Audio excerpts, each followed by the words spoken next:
Good evening and welcome to our post-secondary pathway information evening. I'd want to thank you for your patience as we are walking and leading into these new endeavors of streaming our presentation online.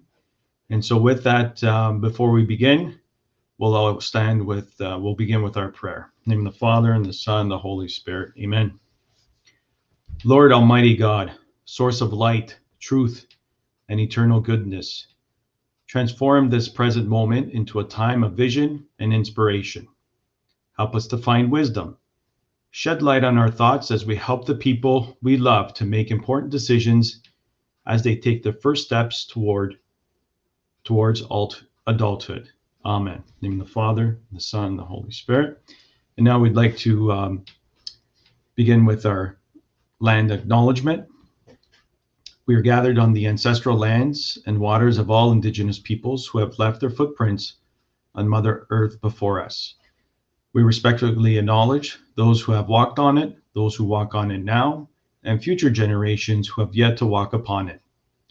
We pray to the Creator for strength and wisdom, that all may continue to serve as stewards of the earth. And with that, we are so pleased and honored to have you along tonight and to tune in to our special evening. I'd like to acknowledge the efforts of Ms. King, Ms. Morecki, and Ms. Duggan for their incredible efforts, not only to put together this presentation, but work through all the technical hoops and hurdles and barriers in order to live stream this broadcast. So if it's in this infinite love of Jesus, born out through the Sacred Heart, and through faith, hope, and love, that we bring this presentation to you, not just for pathways, but for care and concern and love for the other. And with that, I'll pass it back to Ms. King.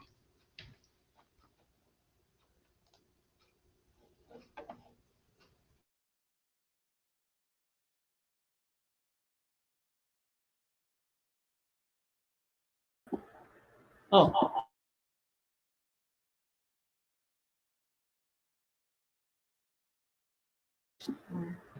Hello. Feedback.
Hello, can you hear me through this one?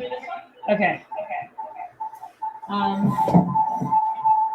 So everyone who's close to me has to move.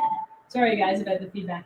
Okay, so new endeavors. So thanks for being patient, everyone. So 12th grade, now what? So this year we would like you to make school a priority. Make sure you do your research, visit open houses and fairs. And if you're in grade 11, you should be starting that now. And if you're a grade 9 or 10 who's joining us tonight, it's really important that you can start this journey as well. Talk to the people in your life about their experiences. And remember, you need to complete 40 hours of community service, but this year that's been changed for this year's grade 12. So this year, grade 12s, you need to complete 20 hours of community service. This year, you should be working on your learning skills, the things on your report card that are often overlooked, but aim for G's and E's because it's the study skills, your responsibility, your organization, independent work, self-regulation initiative that's actually going to be making the difference for your success in your next steps after high school at Sacred Heart. So one thing, if you're stuck and you're overwhelmed and you have to make all these big decisions, I just want to take a second and remind you of my blueprint. So you have access to my blueprint. We used it in career studies with you. But it's not a bad idea to go back into it now a couple of years later and redo some of those personality tests and learn about yourself as a learner and your interests, and see what post-secondary matches are out there. And you can even research programs on my blueprint, and you can filter it by education level. So that filter where that little red arrow is will show university pathways, college pathways, apprenticeship pathways, and just right into the workplace. You can also filter by career cluster. So really good reminder. Don't forget to log into my blueprint and just see if your personality and your interests are aligned with what you're planning on applying for after high school. A shameless plug for our website.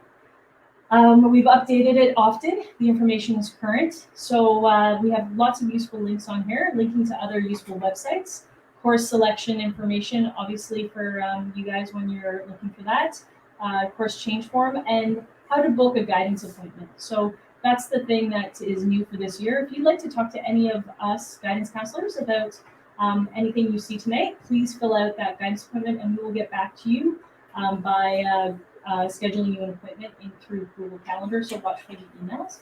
We also have volunteer hours, unique opportunities, so there's some really cool things out there that we post on there, as well as links to summer school, night school, and some starting points for some of the stuff we're talking tonight: apprenticeship, college, university, scholarships, financial aid. Like all this stuff is on the website, so please check it out. You can also find ways to volunteer virtually if you need to top up those 20 hours for grade 12s. And there's some really cool virtual opportunities out there, and some opportunities to do things for like transcribing letters from the Royal BC Military Museum. There's also some translation documents. There's just so much stuff out there. So if you are hesitant to get out into the community, you can safely complete your community service hours at home. Just another plug, most of you are involved in our Google Classroom. This is where we're posting updates about scholarships, awards, pathways, open houses, unique opportunities, leadership opportunities, night school registration. It's all in the classroom. So parents, might be good if you get your child to show you this. And if you want to view it in a less confusing way, click the classwork tab because it's organized under headings, which will be very helpful. We also made this brochure that has all the important dates as well as hyperlinks in it for all the things you may require. And that is posted in this Google Classroom and was emailed out to the students earlier. So the first thing I always tell everyone is to have a dream, and aim for your dream. You'll get there, but also have a backup plan. So I ask students to think of their dream school and program. The second choice will be a school program that you're most likely to get into and you'll be happy going to. And the third choice is a school or program that you will be accepted into and be happy attending. And remember, there's lots of different ways to get to goals. It doesn't always have to be direct from high school. So I always think of it like New York City. If I'm in, Washington Square and I want to get up to Central Park, I can get there a bunch of ways. I can walk, I can take a bus, I can take one of the subway trains up. And along the way, I might find something else that's really cool. I might be walking and I might find, Central or Times Square and never make it to Central Park, but that doesn't mean that the beginning of my journey wasn't worth it. So you guys, you'll get everywhere and you're going to have lots and lots of little side steps along the way. Enjoy the process. We ask you to have a system to organize your information. So first thing, make email folders for every school and make a table as you go through your research, copying and pasting the important information so that you have an easier time when you make your decision. So I'm going to turn it over to Ms. Duggan to speak about college. Hi, everybody. Hi, students. Hi, parents. Welcome to our little session tonight. So I'm going to talk about applying to college. Okay. First thing is that Ontario colleges use M-level, C-level, and U-level credits. And in some cases, they're going to look at these for early admission. Final offers are always going to be based on an average of your top 2 to 6. One of them, of course, has to be grade 12 English. So you have to have ENG4C or ENG4U. And generally averages have to be 60% or higher. In case you don't know, colleges are also offering bachelor degrees, which is same requirements as if you were applying for a university degree. So you have to have 6 grade 12 U or M courses, and they have to include grade 12 U English. All right, so just a reminder that it's your responsibility to make sure you have the courses that are required to get into your program. We're going to talk about how to do research in a minute, but when you're applying to Ontario colleges, you go to ontariocolleges.ca, this website, and the cost for applying is $95. For that price, you get 5 choices. No more than 3 can be at any one school. College students, you do not need a PIN. You do not need anything to apply to Ontario colleges except to put in your information and create a profile, and then you need a credit card to pay for your fee, which is, as I mentioned, $95. All right, so there are 2 ways that you can research college programs, and you should be actively doing that right now. The first way that you can do your research is by college. So you can, for example, if you know that you don't want to go away to school and it's going to be Seneca College for sure, or Centennial College because they're close by, you can click on that college and it will tell you all of the programs that are offered at Seneca or all the programs that are at Centennial. The other way that you can research is by category, and this is the one that I prefer. So you kind of look at which cluster of careers or programs really appeal to you. So are you interested in culinary programs? Is it more business? Are you going into the trades? Or do you like things to do with horticulture? And so you click on this and then it'll give you even more specific programs. And so this is the way that I find most students like to do their research, is by program. Once you choose a particular program, then you're going to do some research about a particular school and what's required to get into that program. So this example is veterinary technician program, and we're looking at the very first listing for vet tech, and that would be at Algonquin College. Algonquin College is in Ottawa, so if you were interested in going there, you would click on the little website link, and it would take you to Algonquin College's page. And now you're going to be able to find out all the information about the vet tech program at Algonquin. You're going to be able to find out what's required to get in, what the courses are going to be. So one of the most important things is knowing what the program requires. So to be eligible for the vet tech program at Algonquin College, you would need grade 12 college English, grade 12 college math, a senior level biology, and a senior level chemistry, with all of those courses being at least 65%. Then there's other information, like in this particular program, you also have to write their health test exam. But program eligibility is always going to give you information about what you need to be eligible for admission to this program. Also really important to look at is the courses. You know, you're signing up to go to a college for 2 years, 3 years, potentially 4 years. And so you want to make sure that the courses you're going to be taking are things that you're going to enjoy. Ontario colleges do a great job of listing for you very clearly what you're going to take in first year, what you're going to take in second year. So here's a list of what I would be taking if I was going to Algonquin to take the vet tech program. And so I can look at it and decide, does this sound like something I'm going to enjoy? So generally, if we look sort of broadly at college programs, if you want to go into a science-related diploma or advanced diploma, you're going to need grade 12 college English, and you're going to need senior sciences and math, usually biology, chemistry, and then grade 12 college math. If you're going into business programs, usually you're going to need the grade 12 college or U English and a grade 12 math. Most other college diplomas strictly require grade 12 college English, and then 2 or 3 other courses at the college M or U level. Please note that, again, if you decide to do a degree at an Ontario college, it is going to have the exact same requirements as if you were going to a university. So that would be 6 courses at the U or M level. Okay, so here's the basic timeline for applying to any college in Ontario. Right now, sort of September, October, there's the time where you're going to be sort of doing research. So you should be spending time, like we've just shown you, looking up colleges that are of interest to you, that have programs that appeal to you. There's a virtual open house for college. There's a virtual college fair happening on November 4th and 5th. Normally that would be downtown, but this year it's going to be virtual, but all the colleges will be there and you can visit different colleges and find out information about their programs.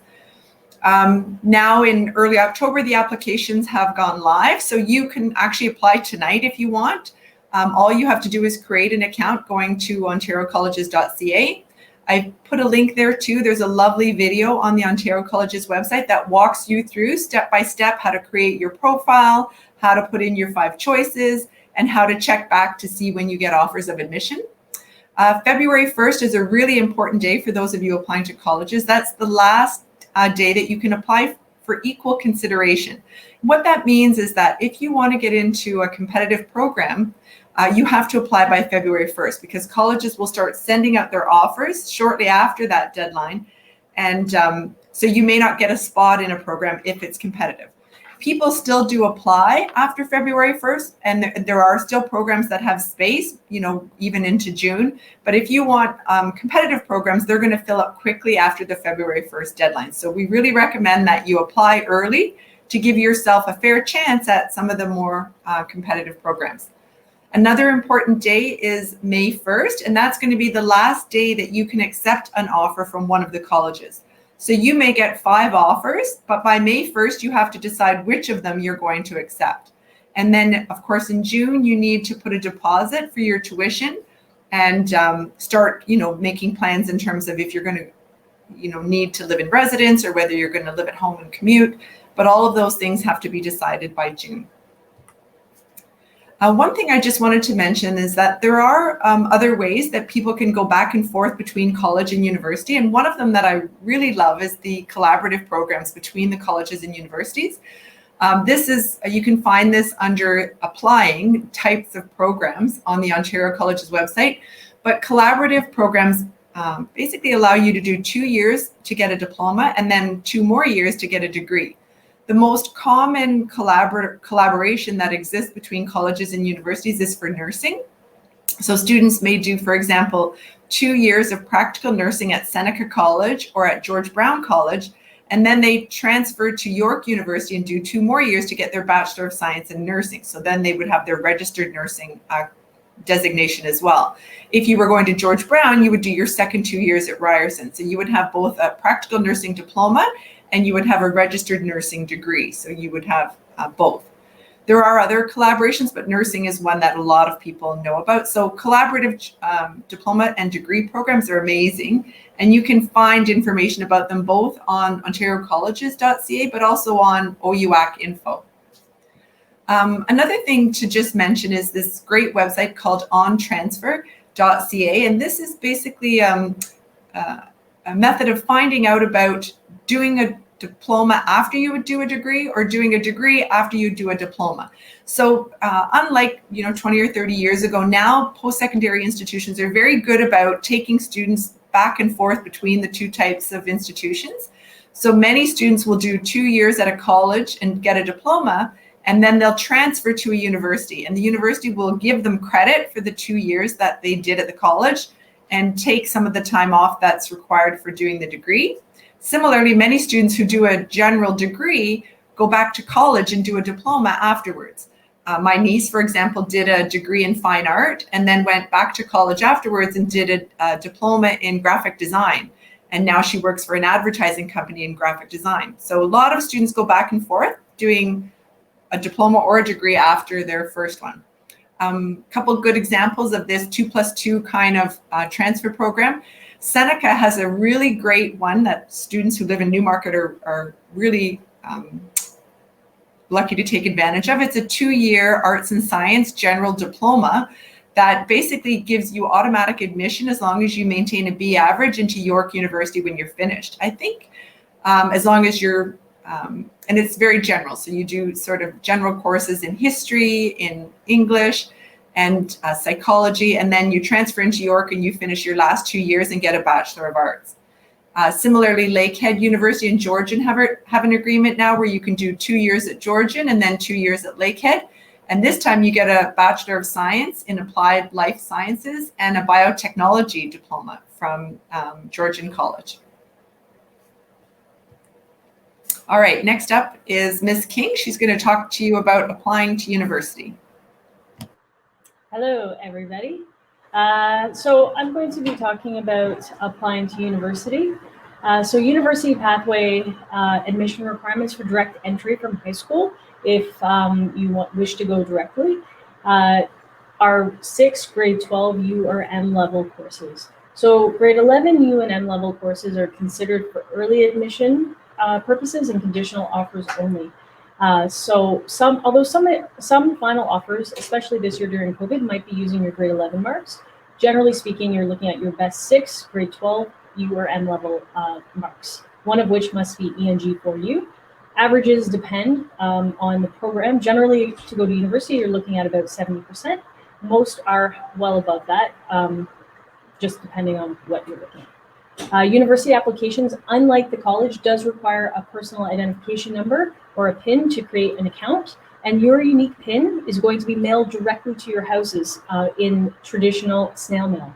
So it's really important you watch for that PIN in the next couple of days, because you need to have it in order to log into the OUAC website. It's your responsibility to check your program requirements and make sure that you have the prerequisite courses to get into each program, and I'm going to show you how to do that in just a minute. The application fee for university is $150, and that gets you 3 programs. If you wish to apply to more, you are able to, and it is a cost of $50 for every additional program you wish to apply to.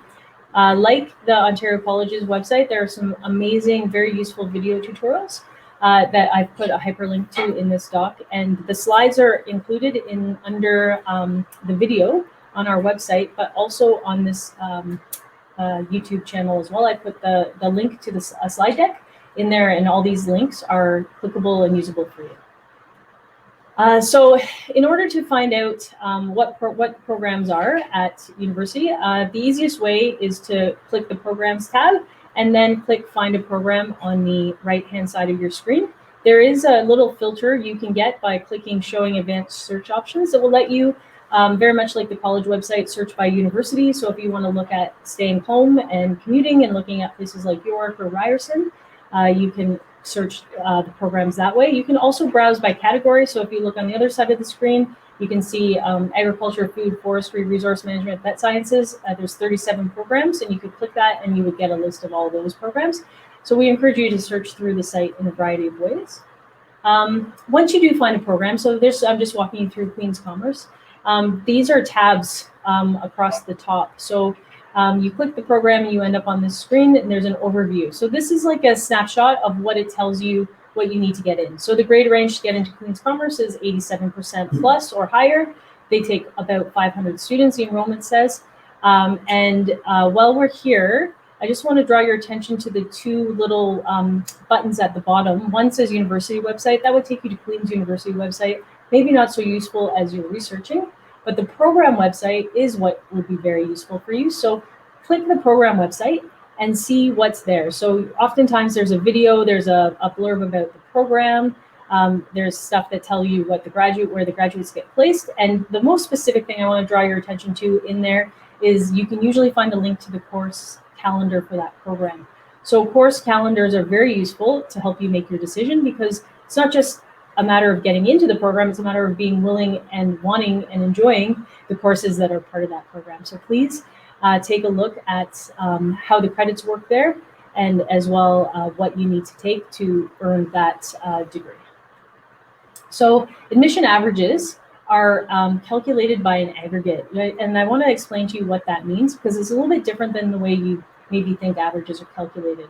So traditionally, when you calculate averages, a mean average, you are adding up your best 6 marks and then dividing by 6. And that does get you an average, but what you actually want to do is look at the aggregate. So a 65% average, all your marks, your 6 best marks must add up to 390.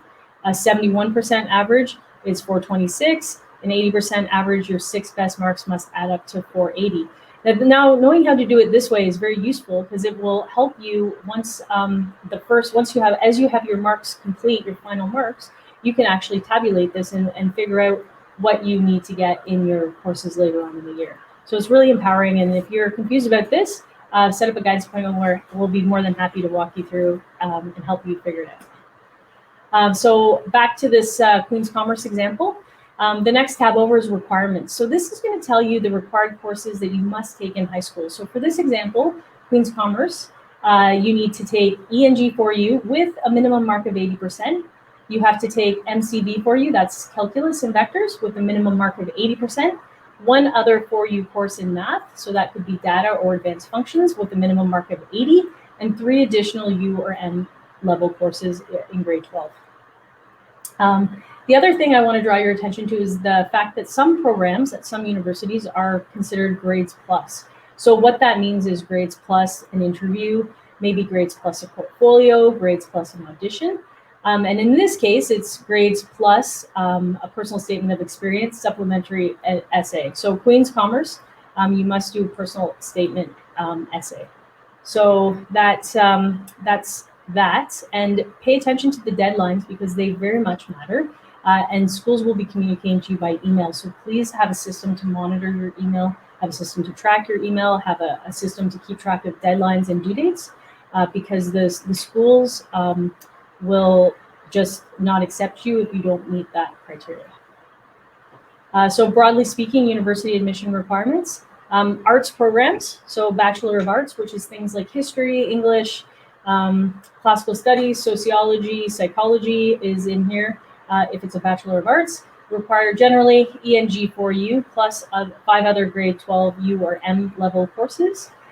Science-based programs, so something that's a Bachelor of Science, so something like chemistry, physics, health sciences, require ENG4U and 2 of the 3 grade 12 university level sciences and 1 or 2 of the grade 12 U or M maths. And business programs, so something like a Bachelor of Business Administration or a Bachelor of Commerce, in things like accounting, business, organizational studies, require ENG4U plus 1 or 2 grade 12 maths, plus 3 other grade 12 U or M credits. And the more competitive the program, the more likely it's going to need calculus and vectors. So I would make sure if you're a grade 11 out there that you, and you would like to go into a competitive science or business program, that you take in grade 11 the university level math. So university timeline right now, again, you should be doing research. There's a link there to a page of university open houses and webinars. Your PIN numbers are being mailed any day now. They'll be in your mailboxes, and you will need to log in. And I just always tell people to take a photo of it and put it somewhere safe, because that number is needed and it's your unique PIN, and it's very difficult if you lose it to log in.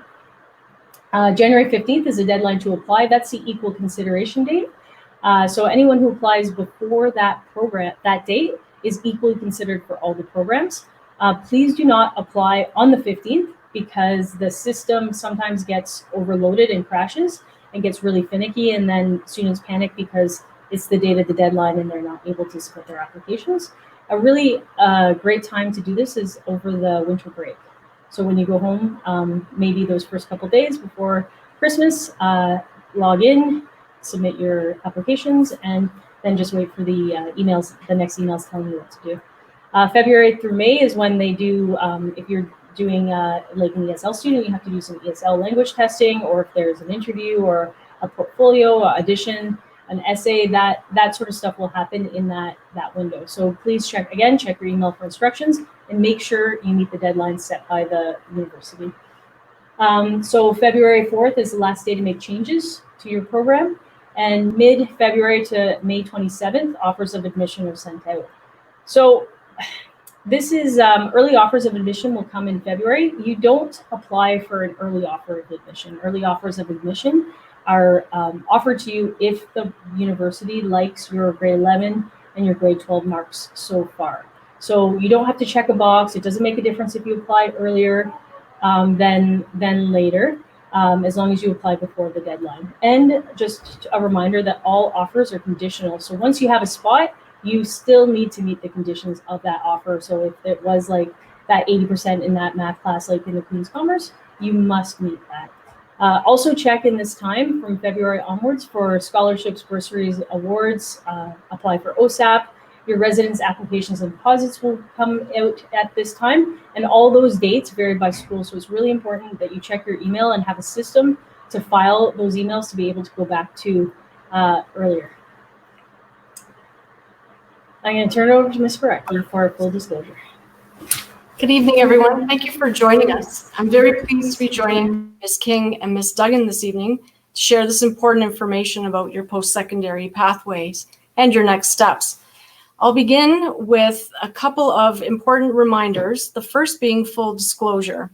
That's the date by which all colleges and universities are able to see all of your completed courses to date.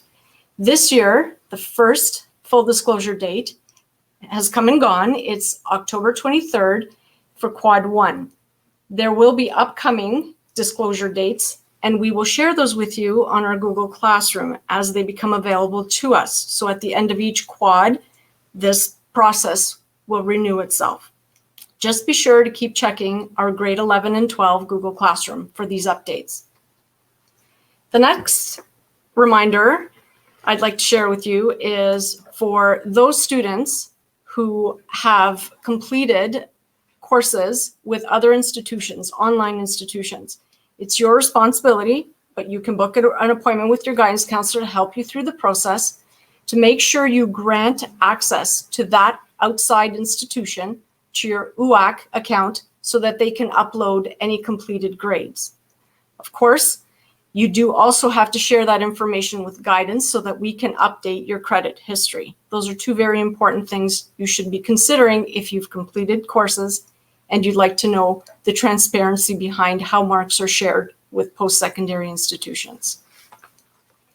I'm going to speak to you a little about our apprenticeship opportunities and pathways for those students who are interested in leaving Sacred Heart and joining a skilled trade or working toward an apprenticeship. One of the first things is knowing exactly what the requirements are. Just as you would with university or college, there are some requirements, and they're important ones, to making sure that you're successful in this pathway. The first is to make sure that you acquire your OSSD. On top of that, many apprenticeships require some sort of math course, very important, senior math, or a chem or a physics. If you need help navigating this, you can always book an appointment with your guidance counselor, but just know what the lay of the land is before you entertain this pathway. Most of the apprenticeship opportunities out there can be accessed by any academic high school type, so college, university, or workplace. After high school, students must find an employer to apprentice with. This, of course, will your time with us at Sacred Heart can help you with that. Typically, employers will accept apprenticeship candidates if they are completing a 4-credit co-op in OYAP at Sacred Heart. This is an excellent opportunity to build relationships with future employers. So keep that in mind. The next thing you should consider is perhaps starting your search at some pretty amazing hubs that help connect employers with apprentices and job seekers in the skilled trade. This website right here, apprenticesearch.com, is a great starting point. It's free of charge. You simply create a profile and you search for trades or jobs in fields of interest. And it's a great way to connect you with the community and the network of employers at large. There is another way to exploring how to help yourselves get into this stream. And one of the ways that many students choose to start their apprenticeship is with a college program. And to do this, you can explore what's available to you at the many fine colleges in Ontario.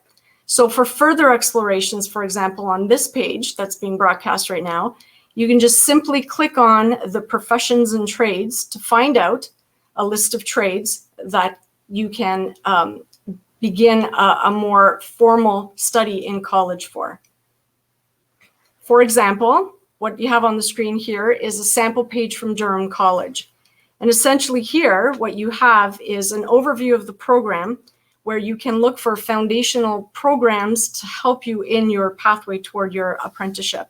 So typically what that would look like is you would take an exploratory year. You would do a year in college that helps you with, and if you can read all those, you can see that it would help you in some of laying the groundwork for becoming a skilled tradesman or tradeswoman. If you're currently in grade 11 and are participating in this broadcast tonight, good for you. The earlier you have the information at your disposal, the better. Knowledge is power, of course. So if you are interested in the apprenticeship program, it's never too early to start, and you would have to give some consideration to this pathway in grade 11. So if you are interested, it's best to consider it now. You can always speak to your guidance counselor about perhaps joining a 4-credit co-op in OYAP during your grade 12 year, but you would have to plan for that a little sooner than grade 12 second semester. This will allow you to graduate high school as a level 1 apprentice in your trade. So getting a head up and a head start. Who's next? Is that Angie? Hi there, I'm back up again. So I just wanted to very quickly talk about a couple of considerations for our students that are in specialty programs at Sacred Heart. The first one is advanced placement students at Sacred Heart. If you elect to write any of the AP exams in grade 12, you can decide what you're going to do in terms of getting credit for them at the particular university you might be attending. And you'll notice that on the information page for every program, there's a link at the bottom for IB admission information and for AP admission information. And so you have to, I tried a few of the links today, and some of them don't really go anywhere. So sometimes you have to dig a little bit to find out. But for example, I looked at Western and they had a nice chart that said as long as you get a level 4 or 5 in an AP exam, then you can elect to take the credit for that course. But you don't have to. At certain universities, like I know at McGill University, if you write AP exams and you score a 4 or 5, you don't have a choice. They automatically put you in second year, so you have to take the credit. Many of our students will write the exams, but they choose not to take the credit. They take the course to be prepared for their first year biology or their first year chemistry, and they don't really want the credit. They just want to be better prepared for their exams, for their courses in first year. However, you should be familiar with whatever university you're going to, their policy on AP courses and what they're going to recognize in terms of the exams that you have written. Okay, the next thing is for students who have a policy 208 accommodation plan, or students that have an IEP because of a special ed designation. In high school, you've been given accommodations. Perhaps you've had extra time on tests, a formula sheet for math, a laptop to help with writing, or whatever it is. These accommodations, of course, can and should continue when you move to post-secondary, but you need to make arrangements for that. They don't automatically know your history. And so one of your first visits when you arrive at college or at university is you visit the Student Accessibility Office or something to that effect. Every school might have a different name for it, but it's usually something along that line, student accessibility. And you must present your official documentation. So whether it's a medical note or for a special ed designation, usually they want a fairly recent psych assessment or a copy of your IEP from high school and perhaps a letter from the school psychologist explaining what your identification is and what accommodations worked for you in high school. But certainly there are departments at every university and college that are really well equipped to help you succeed in university or college, but don't be shy about asking for those accommodations. You really need to seek out that office and make sure that they are aware of your need for accommodation so that you get them right away. You don't wait until you start falling behind to ask for those accommodations. Sorry, there was a website listed there that is a guide that you can refer to get more information about transitioning to post-secondary. The other specialty program that we have here at Sacred Heart is our ESL program.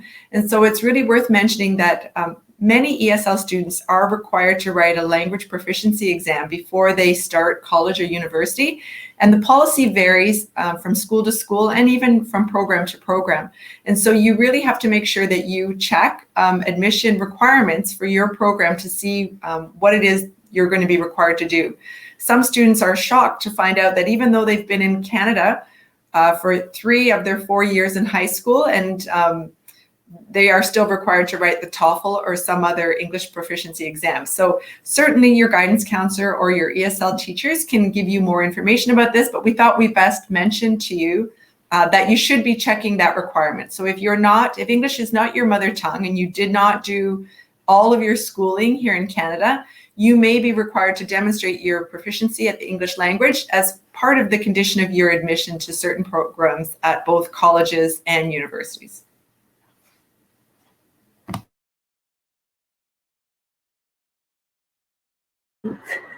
Hello, back to me. For those of you at home who were wondering what I'm doing, I have a mic coming from a different computer than the one that has the screen on it, so I apologize. So financial options. We received a lot of questions about scholarships and where to sort of find databases or opportunities for scholarships. So I just wanted to quickly share some websites that you can set up accounts on and view a bunch of databases that have scholarships. So the first one is scholarshipscanada.com. And again, on this site, you create an account and it asks you a bunch of questions, and then it will let you know all the grants, bursaries, scholarships, awards that you are eligible for. Wyconic is another one. It's also free.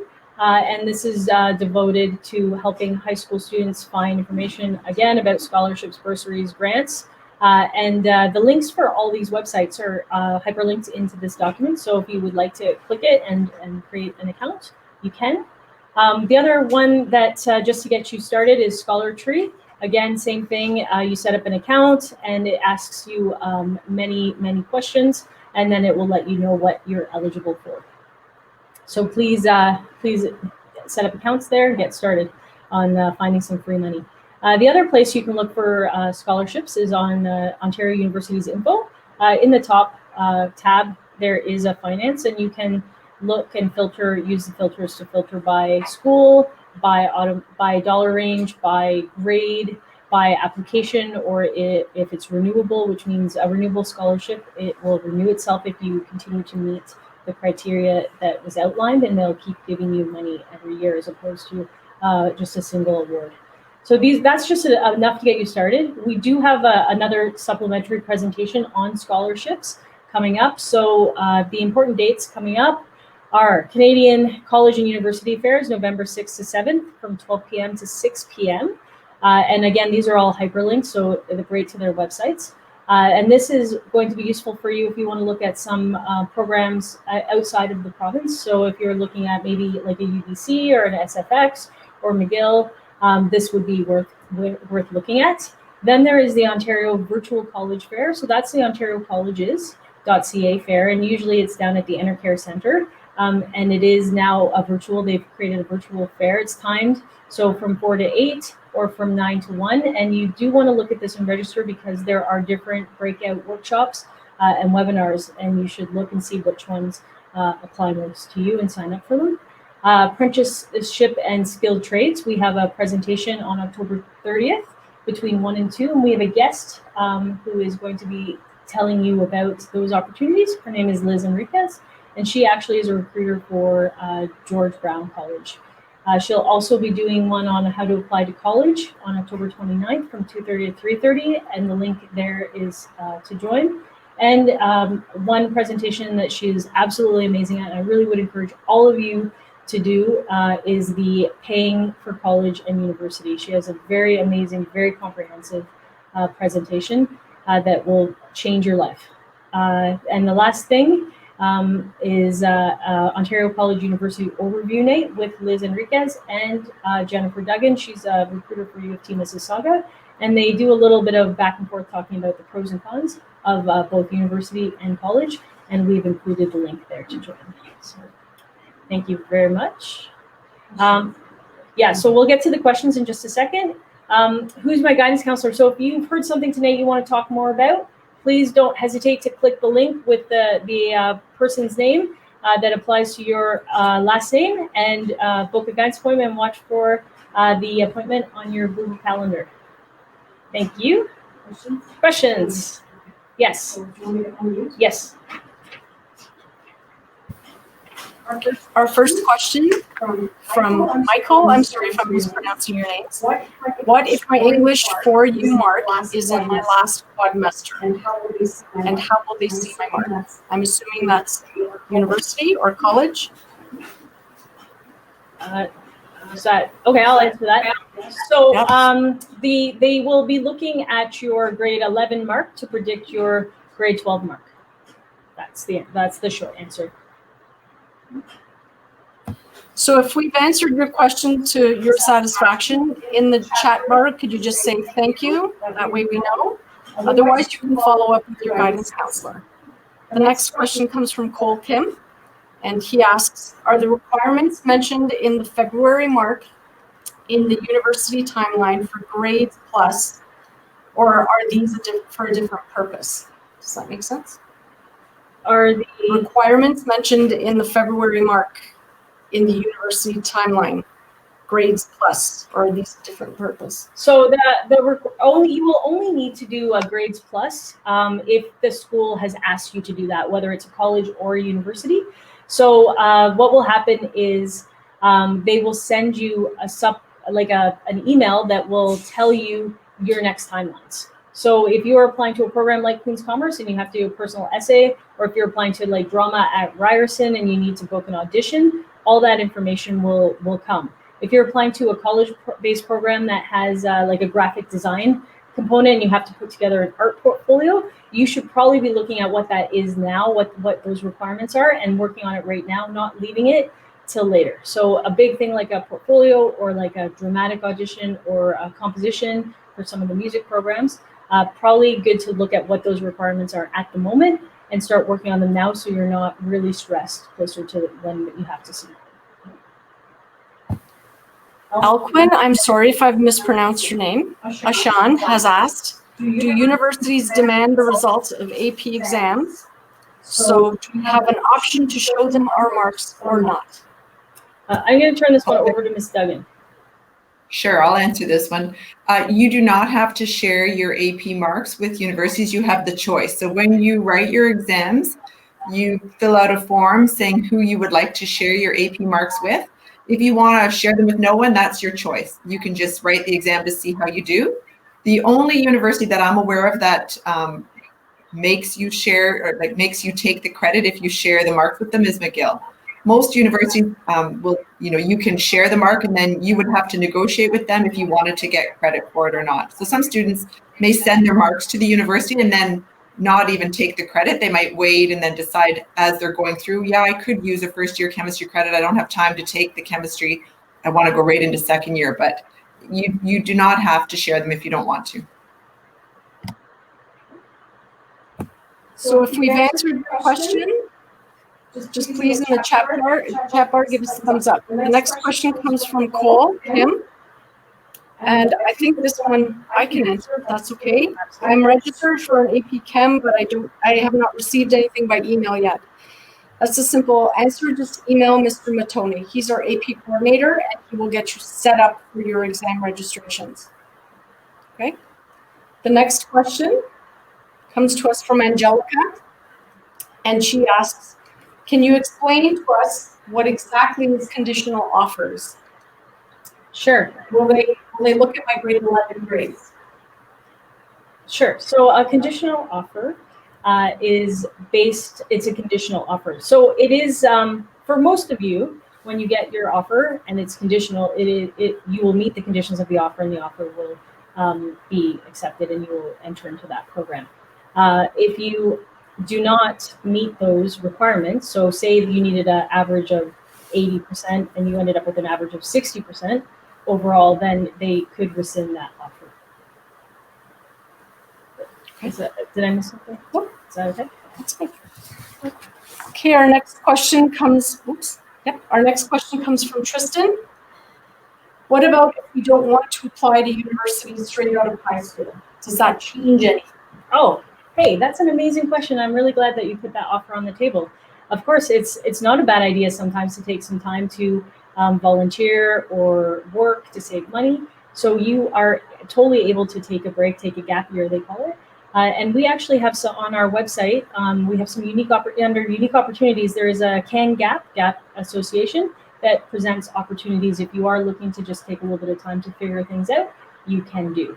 When you do apply, you will have to apply through a different portal. So when you are, if you're going to university, specifically, you'll have to, instead of applying as a 101, you apply as a 105. That will make sense when you go on the website.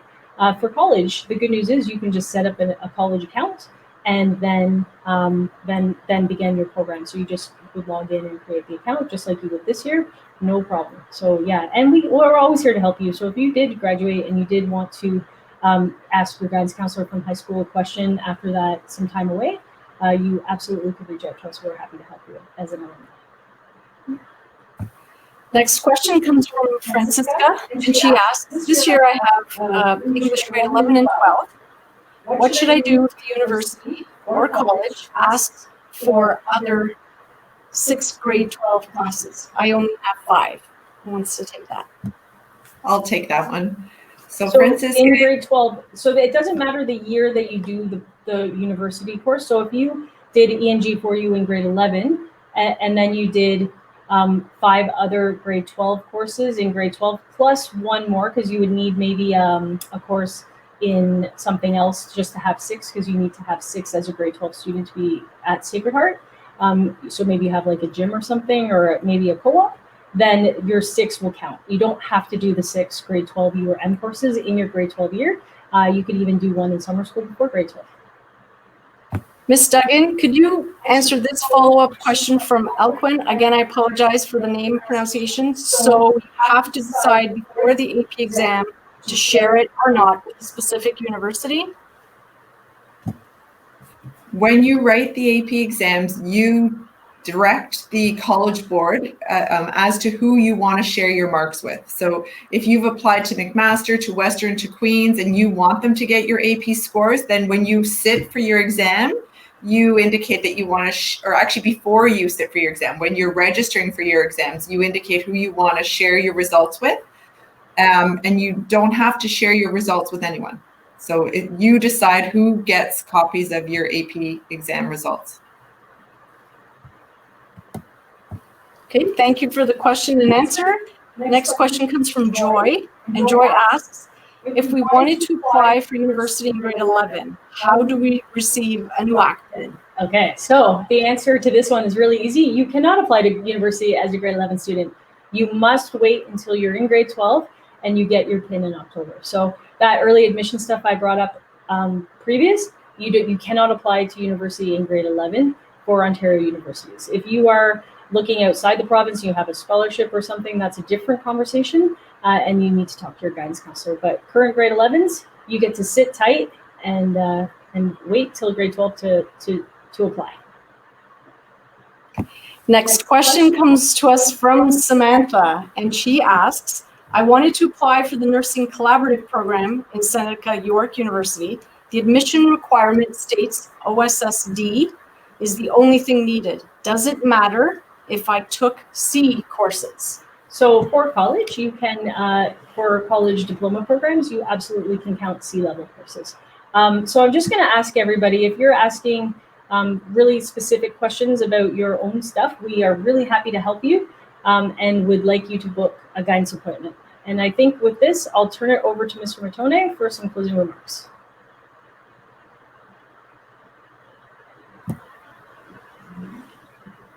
Sorry, can I just jump in there, Ms. King? Ms. Duggan? Sure, I just wanted to just answer that question about the collaborative program. If you're doing a program that's a diploma and a degree, just so we're clear, you have to fulfill the requirements for a degree. So if you're applying to do collaborative nursing at Seneca College and York University, you have to have grade 12 U English and 5 other U courses. Probably they would have to be grade 12 U Bio, grade 12 U Chem, and a grade 12 U Math. The other way to do it, if you don't have those U courses, is you could do the diploma first, just do the straight practical nursing diploma, and then apply to do a transfer program.